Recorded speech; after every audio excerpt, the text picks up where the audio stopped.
Going now. Hey.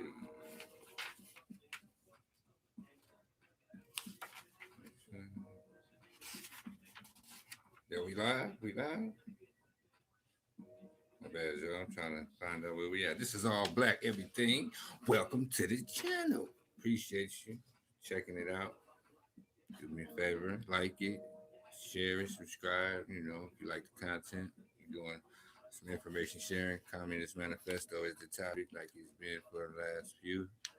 Karl Marx, Frederick Engles, talking about those communist ways and thoughts, ideas, what they got going on. And we usually pick up right where we left off. And that's what we're going to do. I do not own the rights to this music. So shout out to the king, young Mr. Half Dead. Back old school, old school, old. You wouldn't even know about that. Little Half Dead, whatever. Peace to the king. But we going to get into it right where we left off. This is Learn With Me / pick up a book on all Black everything. Let's do it. And we continue. It says, in this sense, the theory of the communists may be summed up in the single sentence. Abolition abolition of private property. We communists have been reapproached with the desire to abolishing the rights of personally acquiring property as the fruit of man's own labor, which property is alleged to be the groundwork of all personal freedom, activity, and independence. Hard won, self acquired, self earned property. Do you mean the property of the petty artisan and the small peasant, a form of property that preceded the bourgeois form? There is no need to abolish that. The development of industry has to a great extent already destroyed it, and it is still destroying it daily. What the hell? And and it is still destroying it daily. Or do you mean the modern bourgeois private property? But does wage labor create any property for the laborer? Not a bit. It creates capital, i.e., the kind of property which exploits wage labor and which cannot increase except upon conditions of begetting a new supply of wage labor for fresh exploitation. Propriety, property. Property is in its present form is based on the antagonism of capital and wage labor. Let us examine both sides on this antagonism. To be a capitalist, it is to have not only a purely personal but a social status in production. Capital is a collective product, and only by the united action of many members, nay, in the last resort, by the, the only by the united actions of all members of society can it be set in motion. You hear that? It takes a lot of people to get it going. That's the masses, what they call it, masses. You get? Capital is therefore not a personal, it is a social power. When therefore capital is converted into common property, into the property of all members of society, personal property is not thereby transformed into social property.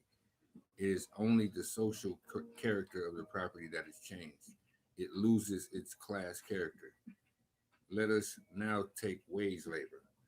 The average price of wage labor is the minimum wage, i.e., the quantum of means of subsistence, which is absolutely requisite to keep the laborer in bare existence as a laborer. What therefore the wage laborer appropriates by means of his labor merely suffices to prolong and reproduce a bare existence.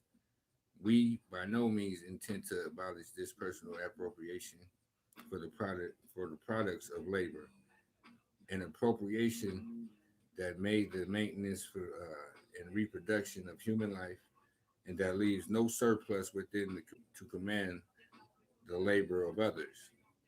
All that we want to do is, all that we want to do away with is the miserable character of this appropriation, under which the laborer lives merely to increase capital and is allowed to live only insofar as the interest of the ruling class requires it. In the bourgeois society, living labor is but a means to increase accumulated labor. In communist society, accumulated labor is but a means to widen, to enrich, to promote the existence of the laborer. See the difference? There's a difference in that thing. In bourgeois society, therefore, the past dominates the present. In communist society, the present dominates the past. In bourgeois society, capital is independent and has individuality, while the living person is dependent and has no individuality.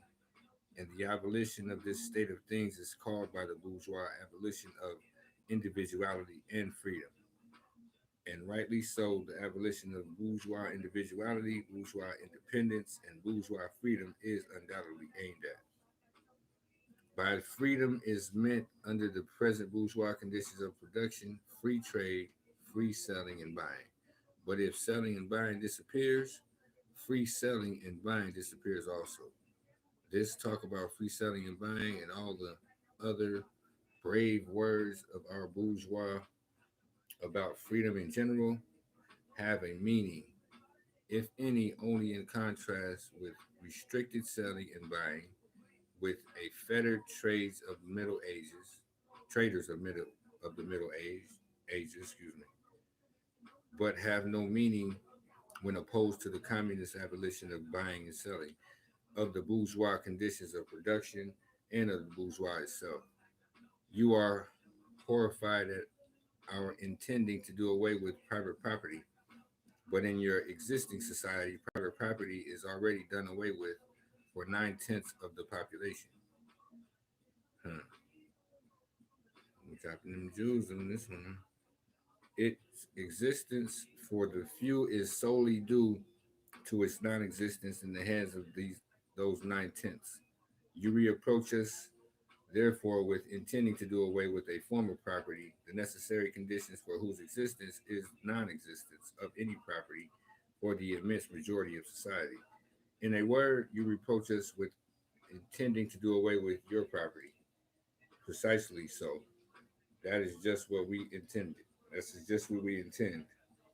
From the moment from the moment when labor can no longer be converted into capital, money, or rent and society in a social power capable of being monopolized, i.e., from the moment when the individual property can no longer be transformed into bourgeois property, into capital, from the moment you say individuality vanishes. You must therefore confess that by individual you mean no other person than the bourgeois, than the middle class owner of property. This person must indeed be swept out of the way and made impossible. Communism deprives no man of the power to appropriate the product of society. All that it does is to deprive him of the power to subjugate the laborer of others by means of such appropriation. It has been objected that upon the abolition of private property, all work will cease and universal laziness will overtake us. According to this, bourgeois society ought long ago to have gone to the dogs through sheer idleness. For those of its members who work acquire nothing, and those who acquire anything do not work. The whole of this objection is but another expression of tautology. That's a new one, tautology. Huh? There can no longer be any wage labor when there is no longer any capital. You're gonna hold on right there. I'm gonna turn this down.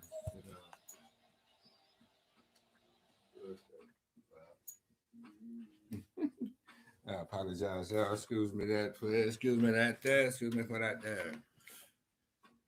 All right, we're gonna get right back to it. Let's see. He said there can no longer be any wage labor when there is no longer any capital. Okay. All objections urged against the communist mode of producing and appropriating material products having the same way been urged against the communist modes of producing and appropriating intellectual products. Just as the bourgeois, the disappearance of the class property is the disappearance of production itself. So the disappearance of class culture is to him identical with the disappearance of all culture. That culture, the loss of which he laments, is for the enormous majority a mere training to act as a machine, excuse me. But don't wrangle with us so long as you apply to our intended abolition of bourgeois property. The standard of your bourgeois notions of freedom, culture, law, etc., your very ideas are but outgrowth of the conditions of your bourgeois production and your bourgeois property, just as your jurisprudence, excuse me, is but the will of your class made into law for all, a will whose essential character and direction are determined by the economic conditions of existence of your class.